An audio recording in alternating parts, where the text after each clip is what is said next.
Salut Nico, comment ça va? Salut Émilie, tout va bien? Et toi? Bah écoute, ça va super bien. Comment justement tu vis cette période de confinement? Déjà, ça me permet d'être un petit peu avec la famille que je vois jamais. Je leur ai imposé un rythme de vie depuis plus de 10 ans avec beaucoup d'absence. Donc là, c'est le moment aussi de se retrouver. Donc il y a pas que du négatif. Et puis après, concernant l'activité, c'est vrai que c'est un petit peu difficile, mais j'habite à côté du bois, donc je peux sortir faire mes séances dans le bois. Et puis j'ai eu le temps, et je te montrerai peut-être tout à l'heure. J'ai rapporté un peu de matériel de muscu à la maison, donc je peux m'entretenir de cette manière-là. Et c'est sûr qu'au niveau de la raquette, c'est un peu calme. Comment tu organises ton temps de travail? Écoute, déjà, moi, je suis en relation avec Jean-Michel Lévesque, qui est mon préparateur physique depuis 8 ans maintenant. Et donc, grosso modo, je fais lundi, mardi, mercredi repos, jeudi, vendredi, samedi, dimanche repos. Voilà. D'accord. Donc, j'alterne avec les séances dans le bois, les séances de muscu, le gainage, enfin tout ce qu'on peut essayer de faire, quoi.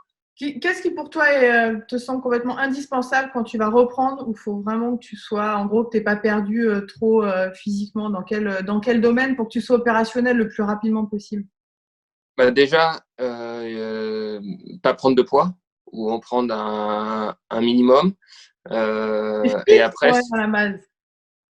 normalement, je suis fit, ouais. Normalement, je suis fit, mais il faut l'entretenir parce que si tu reprends avec 2, 3, 4, 5 kilos de trop, moi, avec les problèmes que j'ai eu au genou ou au dos, ça pardonnera pas et je sais pas quand on reprendra, mais déjà qu'on aura été éloigné des terrains pendant très longtemps, si ensuite j'ai besoin de 3 semaines pour me remettre en forme, ça va être compliqué. Donc déjà, dans un premier temps, c'est de garder la ligne.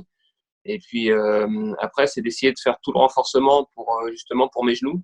C'est pour ça que j'ai pris un peu de matériel parce que un poids de corps, c'est un peu limite pour moi. Et puis voilà, après, je j'ai pas trop d'inquiétude concernant le tennis, même si au bout d'un moment, il faudra essayer de reprendre. Mais le tennis, c'est pas ce qui me fait le plus peur. Est-ce que tu penses tennis quand même au quotidien ou quelque part tu l'as mis dans un côté de ta tête et tu y reviendras plus tard ou ça te trotte quand même un petit peu régulièrement? Je te cache pas que depuis l'annonce des Jeux Olympiques, ça a été reporté à 2021, c'est assez lointain parce que je vois bien arriver l'annulation de Wimbledon dans les prochains jours. En tout cas, on ne sait pas trop ce que ça va arriver. Je sais que l'ATP travaille pour une reprise de calendrier au mois d'août, mais rien n'est moins sûr avec la situation aux États-Unis, donc ça peut encore décaler. Donc du coup, ça fait quand même un petit peu loin pour se projeter sur le tennis. Pour l'instant, la situation actuelle, on a d'autres préoccupations. Je crois que c'est vraiment la santé de tout le monde. Et moi, en tant que sportif, parce qu'il faut quand même raisonner aussi en tant que sportif, c'est mon quotidien. Tu vas nous raconter ce que tu mets en place sur l'e-sport. Écoute, en fait, c'est parti d'un problème tout bête. J'étais avec Tiefen, mon fils aîné, à la maison, et c'était au tout début du confinement. Et c'est vrai qu'on voyait un petit peu certains Français qui avaient du mal à prendre conscience de la situation et qui sortaient encore beaucoup dans la rue. Donc on s'est dit, tiens, qu'est-ce qu'on pourrait faire pour essayer de garder les gens chez eux un petit peu. Donc on a dit, bon, voilà, je vais lancer sur Instagram un tournoi FIFA parce qu'on l'a à la maison et le vainqueur, je vais lui offrir une raquette dédicacée. Voilà. Donc c'est parti un petit peu comme ça. Finalement, je pensais qu'on allait difficilement avoir une trentaine de joueurs. Finalement, on a eu beaucoup de demandes. On a fait un tableau de 64 sur le premier tournoi. J'ai eu des demandes quand est-ce que j'allais en organiser un autre. Donc on en a fait un deuxième avec cette fois. On a décidé d'y associer une cagnotte Litchi pour les hôpitaux de Paris. Et puis chaque participant devait faire un don sur cette cagnotte pour pouvoir jouer. Donc on a fait le même principe, on a essayé du coup, on a créé une chaîne Twitch pour diffuser certains matchs parce que je remercie au passage Ben Père, Greg et Lucas qui ont participé à ce tournoi, donc ça m'a donné un petit peu de résonance. Et Visibilité, puis ouais. derrière, il y a l'équipe qui s'est intéressée, qui a fait un article et je leur ai dit voilà, moi je suis un peu dépassé par ce qui se passe parce qu'on peut pas suivre à la maison avec Kiefen, même si il y avait des copains à lui qui nous aidaient pour avoir les inscriptions, pour gérer les résultats, etc. Parce que derrière, on a fait un tableau de 128. Donc, mettre en relation les 128 joueurs, ça a pris du temps. Et du coup, je me suis dit, j'ai fait un appel du pied. Et il y a Julien Verdi d'une entreprise, une société dans le e-sport qui m'a contacté. Et du coup, on a continué de grandir et on va organiser un tournoi beaucoup plus grand, amateur, ouvert à un grand nombre, peut-être 1000 ou voire plus. On va voir Ah ouais. comment on peut faire ça. Et les 16 derniers qualifiés seront qualifiés pour un tournoi des célébrités. Donc, je suis en contact aussi avec des célébrités du monde du sport et du e-sport, afin de tout ça pour récolter les fonds pour les hôpitaux de Paris. Tu peux nous parler aussi des autres projets que tu es en train de développer Bah, avec eux ou c'est encore confidentiel?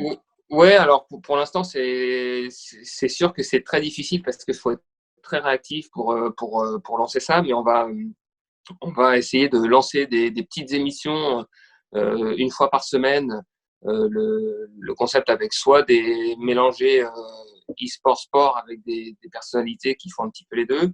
On est en train de travailler sur des concepts, mais un peu à l'image de ce qu'ils faisaient un peu sur l'équipe du soir ou le vestiaire sur d'autres chaînes pour partager des anecdotes, etc.